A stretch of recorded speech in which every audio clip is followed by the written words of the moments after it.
प्रांजल unmute का option दिया है। कल के सत्संग का सार सुना दो। नारायण नारायण। कर्म से मनुष्य बंधता है। मनुष्य कर्म के फल की आसक्ति यानी फल की चाहना से बंधता है। नाशवान के द्वारा अविनाशी परमात्मा की प्राप्ति नहीं हो सकती। कर्म में मनुष्य का कल्याण करने वाली है क्षमता, क्योंकि क्षमता ही योग है, भगवान का स्वरूप है। क्षमता तब आती है जब हम कर्मों का फल नहीं चाहते। कर्मों में क्षमता यानी योग ही कुशलता है। फलों की कामना होगी तो राग द्वेष होंगे, और राग द्वेष से क्षमता नहीं आएगी।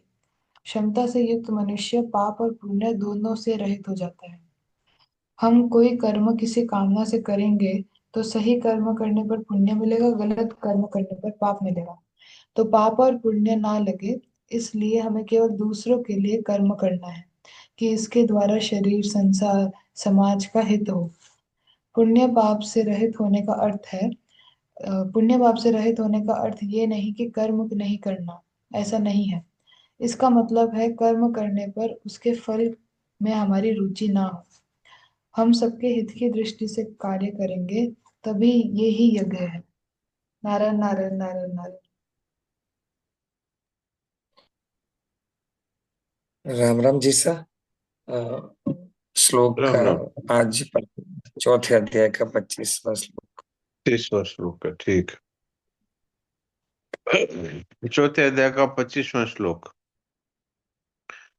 देवमेव परे यज्ञं योगिनः पर्युपासते ब्रह्माज्ञाव परे यज्ञं यज्ञेनैवोपजुह्वति। दैवमेव परे यज्ञं योगिनः पर्युपासते ब्रह्माज्ञाव परे यज्ञं यज्ञेनैवोपजुह्वति। अन्य योगी लोग देव अर्थात भगवत रूप यज्ञ का ही अनुष्ठान करते हैं और दूसरे योगी लोग ब्रह्म रूप अग्नि में विचार रूप यज्ञ के द्वारा ही जीवात्मा रूप यज्ञ का हवन करते हैं। संपूर्ण क्रिया और पदार्थों को अपना और अपने लिए न मानकर केवल भगवान का और भगवान के लिए ही मानना भगवद अर्पण रूप यज्ञ है।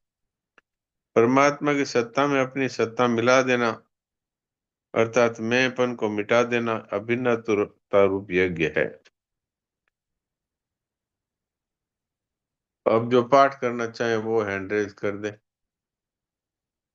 सुनील दास जी बोलिए।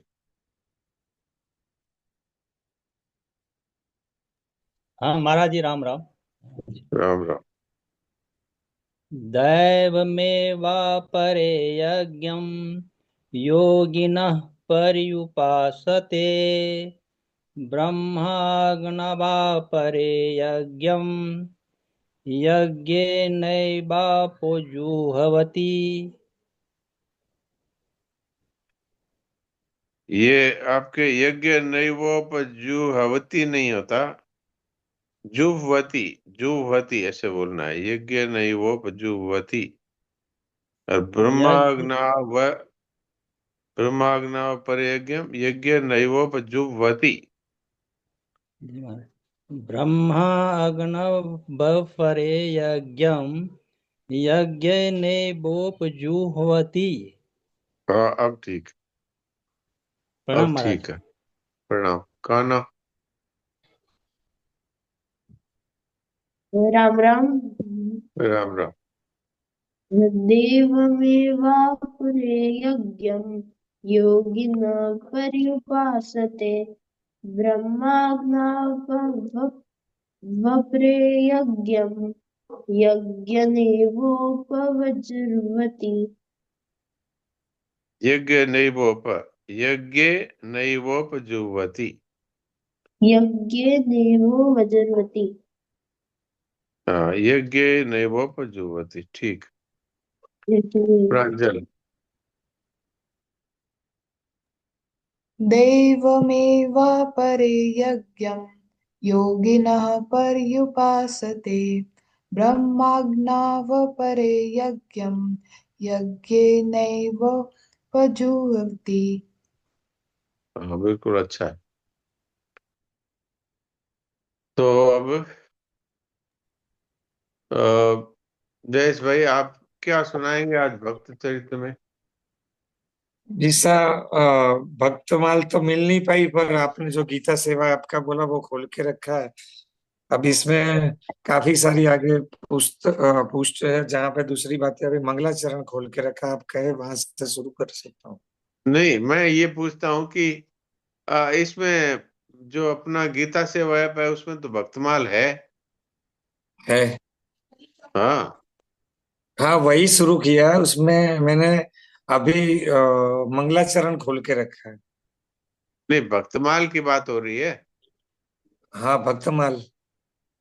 हाँ, तो मंगलाचरण तो भले ही पढ़ लीजिए। फिर बाद में उसमें पहला कौन सा भक्त चरित्र है ये पूछ रहा हूँ। श्री जैसा इसमें प्रियादास जी कृत भक्त रस बोधिनी टीका है, फिर देख लेता हूँ। एक मिनट। आप भी भक्ति देखिए, देवी मैं भी हाँ, देखता हूँ। जी सा भक्तमाल की गीता महिमा सेवा। सत्संग के प्रभाव का वर्णन, स्वरूप वर्णन, महात्मा वर्णन।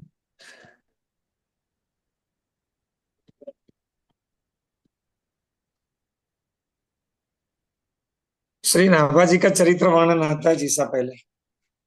हाँ, तो श्री जी शुरू कर दीजिए। जी। जी सर, नारायण नारायण। नारायण नारायण। श्री नाभा जी चरित्र वर्णन। तो कौन हनुमान से वंश पेज में ही है? में ये कौन जीसा से इसमें पेज पर है? पेज, ये इसमें पेज नंबर पता नहीं चलता, ये जिसमें देख रहा हूँ आपने अच्छा बताया गीता शुरुआत में। अच्छा अच्छा। श्री नाभाजी चरित्र वर्णन। नारायण नारायण नारायण। हाँ, अब हनुमान मैं वंश देखता ही हूँ। में जन्म प्रशंस जाको, भयो द्रगहीन सो नवीन बात धारिये, उमरी बरस पांच मानी के, अकालांच माता वन छोड़ी गई विपति विचारिये। कीलह और अगर ताही डगर दरस दियो, लियो जो अनाथ जाति पूछी सो उच्चारिये, बड़े सिद्ध बल बड़े सिद्ध जल ले कमंडलु सो सींचे नैन, चैन भयो खुले चख जोरी को निहारिये। श्री नाभा जी का जन्म प्रशंसनीय हनुमान वंश में हुआ था। आश्चर्यजनक एक नई बात यह जानिए कि ये जन्म से ही नेत्रहीन थे। जब इनकी आयु 5 वर्ष की हुई, उसी समय अकाल के दुख से दुखित माता इन्हें वन में छोड़ गई। माता और पुत्र दोनों के लिए यह कितनी बड़ी विपत्ति थी, इसे आप लोग सोचिए। देव योग से श्री कीला देव जी और श्री अग्रदेव जी दोनों महापुरुष उसी मार्ग से दर्शन देते हुए निकले। बालक नाभा जी को अनाथ जानकर जो कुछ दोनों ने पूछा, उसका उन्होंने उत्तर दिया। वे बड़े भारी सिद्ध संत थे। उन्होंने अपने कमंडलू से जल लेकर नाभा जी के नेत्रों पर छिड़क दिया। संतों की कृपा से नाभा जी के नेत्र खुल गए और सामने दोनों संतों को उपस्थित देखकर इन्हें परम आनंद हुआ। पाए परी आंसू आए, कृपा करी संग लाए, किल आज्ञा पाई मंत्र अगर सुनायो है। गल गलते प्रकट साधु सेवा सो विराजमान, जानी अनुमानी ताही टहल लगायो है। चरण प्रछाली संत सिद्ध सो अनंत प्रीति, जानी रस रीति ताते हदे रंग छायो है।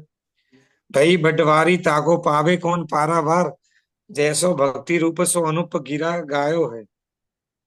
दोनों सिद्ध महापुरुषों के दर्शन कर नाभाजी उनके चरणों में पड़ गए। उनके नेत्रों में आंसू आ गए। दोनों संत कृपा करके बालक नाभाजी को अपने साथ लाए। श्री किला देव जी की आज्ञा पाकर श्री अग्रदेव जी ने इन्हें राम मंत्र का उपदेश दिया और नारायण दास यह नाम रखा। गलता आश्रम जयपुर में साधु सेवा प्रकट प्रसिद्ध थी। वहां सर्वदा संत समूह विराजमान रहता था। श्री अग्रदेव जी ने संत सेवा के महत्व को जानकर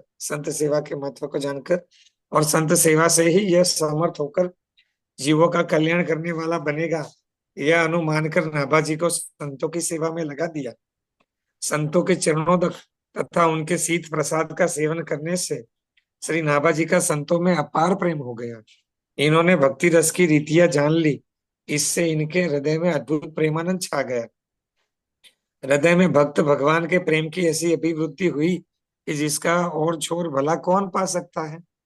इस प्रकार जैसे श्री नाभाजी मूर्तिमान भक्ति के स्वरूप हुए, वैसे ही सुंदर वाणी से इन्होंने भक्तमाल के भक्तों के चरित्रों को गाया है। 24 अवतारों की कथा है जी इस आगे। ये इतना अच्छा, नारद जी का आप इसको चरित्र। आप ऐसा करिए कि विषय सूची खोल लीजिए। सूची लिखी हुई है ऊपर, देखिए दाहिनी तरफ। जी जी हाँ, सर। सूची पे क्लिक करिए और खोल लीजिए। और चलते जाइए चलते जाइए, श्री रैदास जी आएंगे, वहां से शुरू करनी है। ऊपर चलते जाइए, इनको ऊपर उठाते जाइए। श्री रैदास जी आएंगे, वहां से शुरू करना है। श्री रैदास रैदास।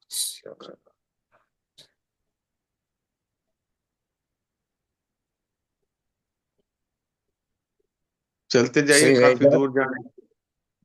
श्री हाँ रैदास जी। हाँ, बस ये प्लस नारायण लिखा हुआ है ना, नारायण। प्लस। जी प्लस श्री रैदास जी लिखा हुआ है ना। जी।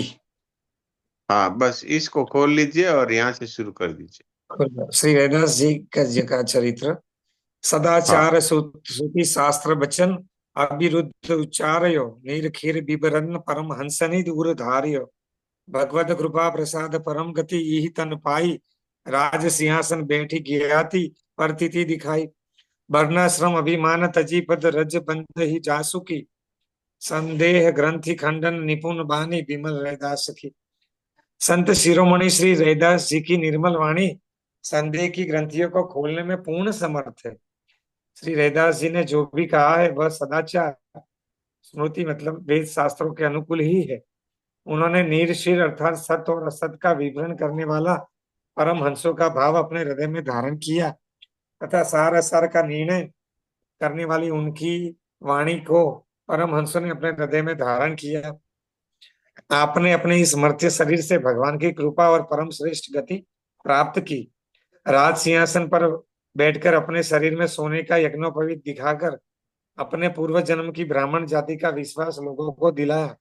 महान पुरुषों ने अपने ऊंचे वर्ण एवं आश्रम के अभिमान को छोड़कर जिनकी चरण धूलि की वंदना की, उन श्री रैदास जी की वाणी शंकाओं को खंडन करने में अति ही चतुर है। संत श्री रैदास जी का संक्षेप में परिचय इस प्रकार है। श्री रैदास जी के जन्म की कथा। आचार्य श्री स्वामी रामानंद जी का एक ब्रह्मचारी शिष्य था। वह नित्य आटे की चुटकी ब्राह्मणों के यहाँ से मांग कर लाता था। उसी से ठाकुर जी का भोग लगता था और साधु सेवा होती थी। मार्ग में एक बनिए की दुकान थी। वह बनिया प्राय नित्य ही ब्रह्मचारी जी से कहता था कि आप मेरा सीधा सामान भी स्वीकार करो। इस प्रकार उससे 10-20 बार कहा, परंतु नियम के विरुद्ध उस बनिए से सामान लेना ब्रह्मचारी जी ने स्वीकार नहीं किया। एक दिन बड़े जोर की वर्षा हो रही थी। चुटकी मांग कर लाना संभव नहीं था। अतः उस बनिए से ब्रह्मचारी जी ने जो भी आवश्यक था सीधा सामान ले लिया। अब जब श्री आचार्य ने ठाकुर जी को भोग लगाया तब उस दिन प्रभु भोग आरते हुए ध्यान में नहीं आए। तब उन्होंने ब्रह्मचारी से पूछा, कहो आज भिक्षा कहाँ कहाँ से लाए हो? उसने उत्तर दिया, एक बनिए से। श्री स्वामी जी ने कहा, जाओ पता लगाओ। पूछने से मालूम पड़ा कि बनिए ने किसी निम्न वर्ण की प्रेरणा से अन्न दिया है। वस्तुतः काशी में रघु नामक एक चर्मकार था। पूछने पर किसी सज्जन ने उसे कहा था कि तुम्हारी भिक्षा स्वामी श्री रामानंदाचार्य जी स्वीकार कर ले तो निश्चय ही तुम्हें सनातन संतान लाभ हो सकता है। अतः विश्वास पूर्वक पुत्र की कामना से उसने ही बनिया के माध्यम से स्वामी जी के पास तक भिक्षा पहुंचाई थी। वस्तु स्थिति स्थिति ज्ञात होने पर अपने ब्रह्मचारी शिष्य को श्री स्वामी जी ने बड़ा भारी शाप दिया कि तूने मेरी बात नहीं मानी, निम्न वर्ण की भिक्षा ली, अतः जाकर उसी घर में जन्म लो। वही दूसरे जन्म में श्री रैदास भक्त हुए। माता अपने बालक रैदास को दूध पिलाना चाहती थी, पर बालक रैदास दूध पीने पीने की कौन कहे। इन्हें माता का छूना भी अच्छा नहीं लगता था, क्योंकि गुरुदेव की उत्तम सेवा के प्रताप से इन्हें पूर्व जन्म की सब बातें याद थी। इस समय श्री स्वामी जी के लिए आकाशवाणी हुई कि आपके हिसाब से आपके शिष्य का जन्म रघु चमार के घर में हुआ है और वह दूध नहीं पी रहा है। उस पर कृपा कीजिए। दयावश श्री स्वामी जी शीघ्र ही स्वयं चलकर वहां आए। बालक के दूध न पीने से पिता माता बड़े दुखी थे। स्वामी जी को देखते ही वे दौड़कर इनके चरणों में लिपट गए और प्रार्थना करने लगे कि कोई का उपाय करके बालक को बचाइए। तब स्वामी जी ने बालक को दीक्षा देकर शिष्य बनाया और दूध पीने की आज्ञा दी। बालक के सब पाप दूर हो गए और वह दूध पीने लगा। श्री रैदास जी आचार्य को ईश्वर के समान जान मानकर मन में पछताने लगे कि मैं बिल्कुल ही अज्ञानी और अपराधी था, पर स्वामी जी ने मेरे अपराध को भूलकर इतनी कृपा की कि स्वयं पधारे। श्री रैदास जी के जन्म संबंधी इस घटना का वर्णन श्री प्रियादास जी ने अपने कविता में इस प्रकार किया है। रामानंद जू को शिष्य ब्रह्मचारी रहे एक, गहे वृत्ति चुटकी की कहे तासो बानी बानियो, करो अंगीकार सीधो कही 10-20 बार, बरसे प्रबल धार तामे वापी आनियो, भोग को लगावे प्रभु ध्यान नहीं आवे, अरे कैसे करी ले आवे जाही पूछी नीचे मानियो, दियो साप भारी बात सुनी न हमारी गति, कुल में उतारी देही सोई या को जानियो, माता दूध प्यावे या को छुओ न भावे सुधी, आवे सब पाछली सुसेवको की प्रताप है, भई नभ बानी रामानंद मन, जानी बड़ो दंड दियो मानी बेगी आए, चलियो आप है, दुखी पिता माता देखी धाय लपटाए पाए, कीजिए उपाय कियो शिष्य गयो पाप है, स्तनपान कियो जियो लिए उन इस जानी, निपट अजानी फेरी भूले भयो ताप है। रैदास जी का संत प्रेम और भगवान से वार्तालाप। श्री रैदास जी महान संत थे। ये भगवान के भक्तों से बड़ा प्रेम करते थे। संत सेवा में धन का सदुपयोग करते थे। इनका यह आचरण पिताजी को अच्छा न लगा, अतः उन्होंने इन्हें अलग कर दिया और घर के पीछे की जमीन रहने के लिए दे दी। यद्यपि घर में बहुत सा धन माल था, पर उसमें से पिताजी ने अलग करते समय एक कण भी नहीं दिया। इससे रैदास जी और उनकी स्त्री को बड़ा सुख हुआ। इन लोगों को भगवान पर पूर्ण भरोसा था। रैदास जी जूतियों को गांठते थे, पक्का चमड़ा लाकर जूते बनाते थे, साधु संतों को पहनाते थे, अपनी इस सेवा को प्रकट न करके गुप्त ही रखते थे। आपने एक छप्पर डालकर उसमें भगवान की सेवा के योग्य स्थान बनाया, उसी में संत जन भी निवास करते थे, पर स्वयं आप खुले में ही रहते थे। मजदूरी से प्राप्त धन को आप अतिथियों में बांटकर खाते थे। ऐसी दैनिक जीवनचर्या से आप रहते थे। एक दिन स्वयं भगवान भक्त का वेश बनाकर श्री रैदास जी के यहाँ पधारे और श्री रैदास जी को पारस मणि देते हुए कहा कि इसे संभाल कर रखना। श्री रैदास जी ने कहा, मेरे धन तो श्री राम जी है, इस पत्थर से मेरा काम नहीं चलेगा। मैं धन संपत्ति को नहीं चाहता हूँ, मैं तो यह चाहता हूँ कि संत भगवान की सेवा में अपना यह शरीर भी न्यौछावर कर दूं। संत भगवान ने पारस का प्रत्यक्ष प्रभाव दिखाने के लिए उसे लोहे की रापी से छुआ दिया। ये सोने की हो गई। फिर पारस देकर श्री रैदास जी से बोले कि आप कृपा करके इसे रख लो और आवश्यकता पड़ने पर इसे निकाल लेना। तब श्री रैदास जी ने कहा, यदि आप नहीं मानते तो इसे ठाकुर जी के छप्पर में रख दो, जब इच्छा हो तब निकाल ले जाना। साधु वेशधारी भगवान श्याम सुंदर 13 मास बीत जाने के बाद फिर श्री रैदास जी के यहाँ आए और बड़े प्रेम से बोले, कहिए रैदास जी, पारस का प्रयोग करके क्या सेवा की? श्री रैदास जी बोले, जहां आप रखे गए थे वहां ही रखा होगा, आप उसे ले लीजिए। श्री रैदास जी की ऐसी बात सुनकर पारस को लेकर वे चले गए। अब इसके बाद भगवान ने जो नई लीला रची उसे सुनिए। प्रातःकाल जब श्री रैदास जी ठाकुर सेवा करने जाते तो नित्य 5 मुहरे वहां मिलती। बिच्छू की तरह उन्हें चिमटे से पकड़कर रैदास जी नित्य गंगा में डालाते। अब तो रैदास जी को ठाकुर जी की सेवा से भी भय लगने लगा। तब भगवान ने स्वप्न में श्री रैदास जी से कहा, तुम अपना हठ छोड़ दो और मैं जैसा चाहता हूं वैसा करो। अंत में श्री रैदास जी ने भगवान की बात आज्ञा मान ली। नित्य प्राप्त मोहरों से नई जगह लेकर विशाल संत निवास और भगवान का भव्य मंदिर बनवाया। उसमें दिन रात सेवा और भजन कीर्तन से ऐसा लगता था कि श्री भक्ति देवी यहीं रम गई है। उसी समय पूर्व प्रेरक रघुवंश विभूषण ने ब्राह्मणों के हृदय में प्रेरणा की कि हृदय की सेवा का विरोध करो, उसे बंद कर दो। तब बहुत से ब्राह्मणों ने एकत्र होकर राजा के आगे भरी सभा में श्री रैदास जी को गालियां देते हुए पुकार की। उन पर आरोप लगाया कि वे शूद्र होकर पूजा करते हैं, यह अन्याय है, इसे रोका जाए, अन्यथा आपका राज्य नष्ट हो जाएगा। तब राजा ने श्री रैदास जी को बुलवाया तथा उनका चमत्कार देखकर न्याय किया और श्री रैदास जी को सेवा का अधिकार प्रदान किया। संत श्री रैदास जी की उपयुक्त जीवनचर्या का श्री प्रियादास जी अपनी कविता में इस प्रकार वर्णन करते हैं। बड़े ही रैदास हरिदास नी सो प्रीति करी, पिता न सुहाई दई ठोर पिछवा रही, हूँ तो धन माल कन दियो हूँ न हाल तिया, पति सुख जाल अहो किए जब न्यारही। गांठे पग दासी कहो बात न प्रकाशी लावे, खाल करे जूती साधु संत को संभारही। डारी एक छानी कियो सेवा को सुस्थान रहे, चौड़े आप जानी बाटी पावे यही धारी। सहे अति कष्ट अंग हिय सुख सील रंग, आए हरि प्यारे लियो भक्त भेष धारी के। कियो बहु मान खान पान सो प्रसन्न हवे के, दीनो कयो पारस है राखियो संभारी के। मेरे धन राम कछु पाथर न सरे काम, दाम में नहीं चाहो चाहो डारो तन भारी के। रापी एक सोनो कियो, दियो हरि कृपा राखो, राखो यहु छानी मांझ लेहो जू निकारी के। आए फिर श्याम मास तेरह बीतित भय, प्रीति करी बोले कहो पारस की रीति को। वाह वाही ठोर लीजे मेरो मन न पतीजे अब, चाहो सोई कीजे मैं तो पावत हो भीति को। लेके उठी गए नए कौतुक सो सुनो पावे, सेवत मुहर पांच नित ही प्रतीति को। सेवा हु करत डर लाग्यो निसी कहो घरी, छोड़ो और आपनी और राखो मेरी जीती को। मान ले बात नहीं ठोर ले बनाए चाहे, संतनी बसाए हरि मंदिर चिनायो है। विविध वितान तान गनो जो प्रमाण होई, भोई गई भक्ति पूरी जग जस गायो है। दर्शन आवे लोग नाना विधि राग भोग, रोग भयो विप्रनी को तन सब छायो है। बड़े ही खिलाड़ी वे रहे हैं छानी डारी करी, घर पे अटारी फेरी द्विजन सिखायो है। प्रीति रस राखो सो रैदास हरि सेवत है, घर में दुराए लोग रंजन आदि टारी है। प्रेरी दिए हदे जाए तिजनी, पुकारी करी भरी सभा नृप आगे कहो मुख गारी है। जन को बुलाए समझाए न्याय प्रभु सौंपी, कीनो जग जस साधु लीला मनोहारी है।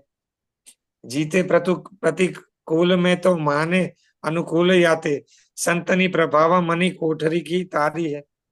चित्तौड़ की रानी द्वारा इनका शिष्य बनना। चित्तौड़ नगर में झाली नाम की एक रानी रहती थी। किसी गुरु से उसने कान में मंत्र नहीं लिया था।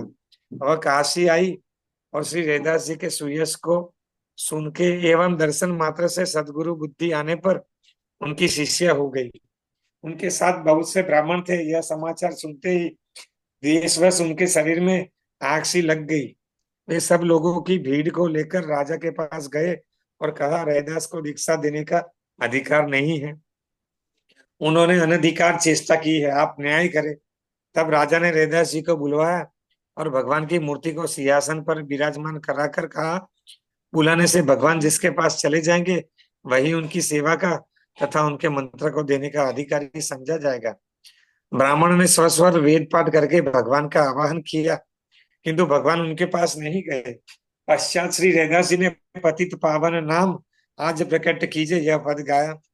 तब भगवान श्री रैदास जी की गोदी में आकर विराजमान हो गए। झाली रानी के बुलाने पर श्री रैदास जी चित्तौड़ को पधारे।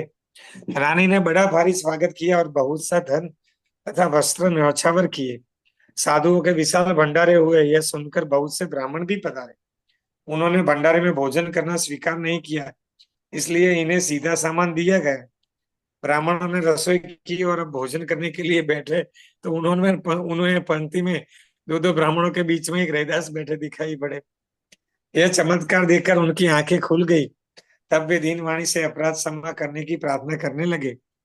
लाखों ब्राह्मण भी उनके शिष्य हो गए। श्री रैदास जी ने अपने शरीर की त्वचा को चीरकर सोने का यज्ञोपवीत सबको दिखाया। इससे सबको विश्वास हो गया कि ये दिव्य पुरुष है। रानी झाली के श्री रैदास जी के शिष्या बनने की घटना का वर्णन करते हुए श्री प्रियादास जी कहते हैं, बसत चित्तौर मांझ रानी एक झाली नाम, नाम बिन कान खाली आनी शिष्य भई है। संग हुते विप्र सुनी छिप्र तन आगी लागी, भागी मती आगे भीड़ सब गई है। वैसे ही सिंहासन पे आनी के विराजे प्रभु, पढ़े वेद बानी पेन आए यह नहीं है। पतित पावन नाम कीजिए प्रकट आजू, गायो पद गोद आई बैठे भक्ति लई है। गई घर झाली पुनी बोली के पठाए अहो, जैसे प्रतिपाली अब तैसे प्रतिपारी है। आपहु पधारे उन बहु धन पटवारे, विप्र सुनी पाव धारे सीधो दे निवारिये। करी के रसोई द्विज भोजन करन बैठे, वे दे मधी एक यो रैदास को निहारिये। देखी भई आंखें दीन भाषे सिख लाखे भय स्वर्ण को जनेऊ गाड्यो त्वचा कीरी न्यारइये। जी ठीक सा है, ये हो ये गया पूरा। इतनी सी कबीरदास जी का पद है, इतने हाँ, उनकी अब कथा है। कबीरदास जी का आता है, अगली बार कबीरदास जी का पढ़ना है। और अब इसके बाद ये सारे कलयुग के संतों के आएंगे। तो जी आप सा देखिए हाँ जी, बोलिए। ये झाली जी यही मीराबाई की सास थी। हाँ, वही थी। जी यही झाली जी जो इनमें वर्णन आ रहा हाँ, है। चित्तौड़ की झाली जी तो वही है। जी ये ये मीराबाई की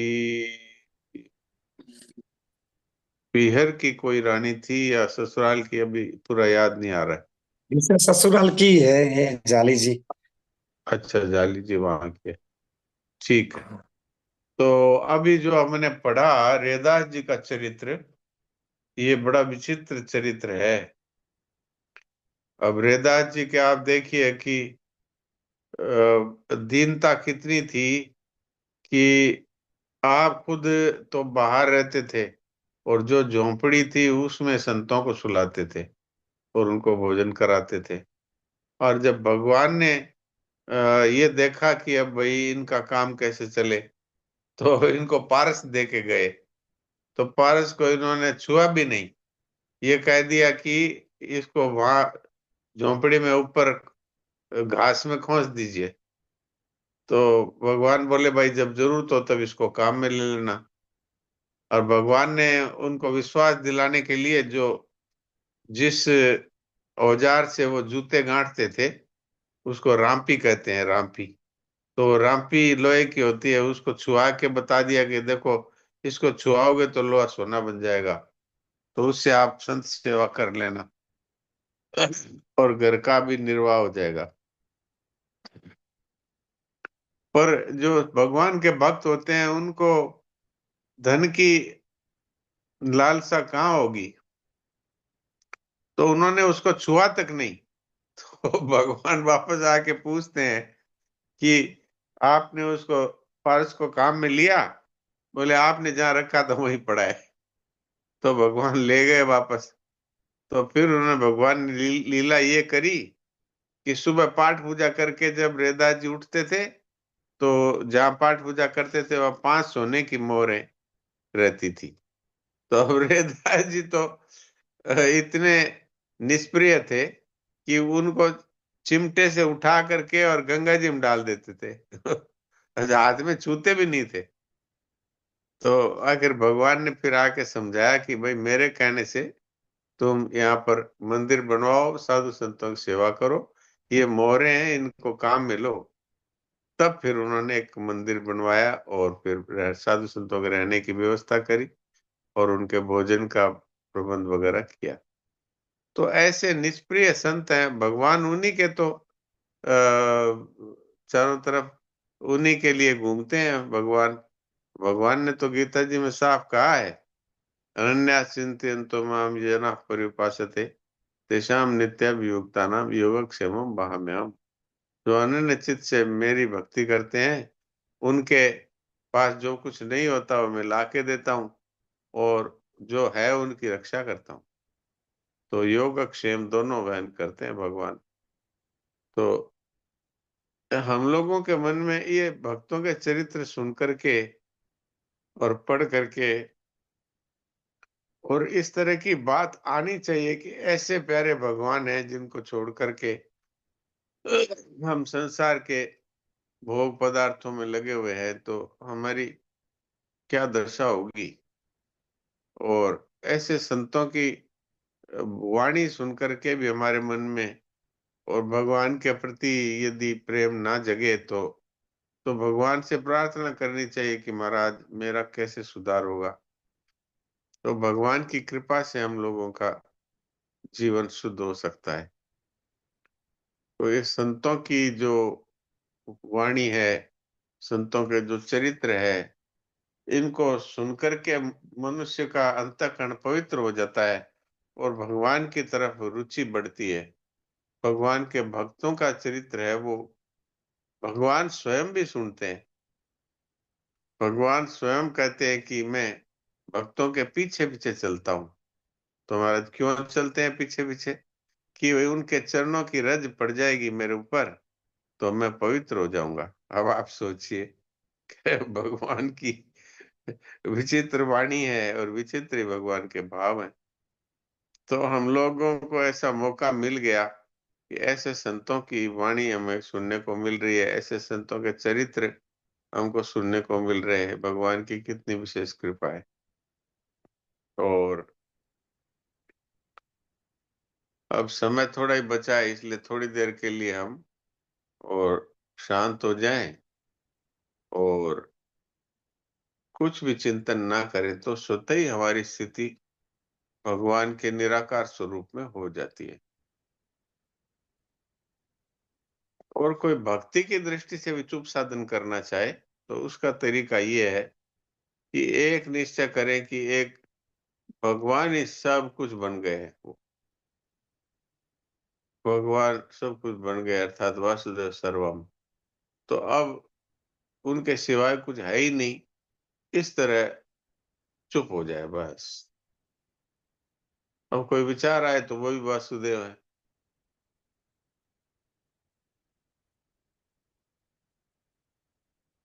ये भक्ति की दृष्टि से चुप साधन। और ज्ञान की दृष्टि से चुप साधन में कुछ विचार करना ही नहीं है, और कुछ भी चिंतन या विचार आए तो वो संसार में ही है, वो प्रकृति में ही है, वो हम तक नहीं पहुंच सकता। मन है, बुद्धि है, ये सब तो संसार ही है। तो न उसको हटाए न उसका समर्थन करे, उसको उसकी उपेक्षा कर दे, इग्नोर कर दे।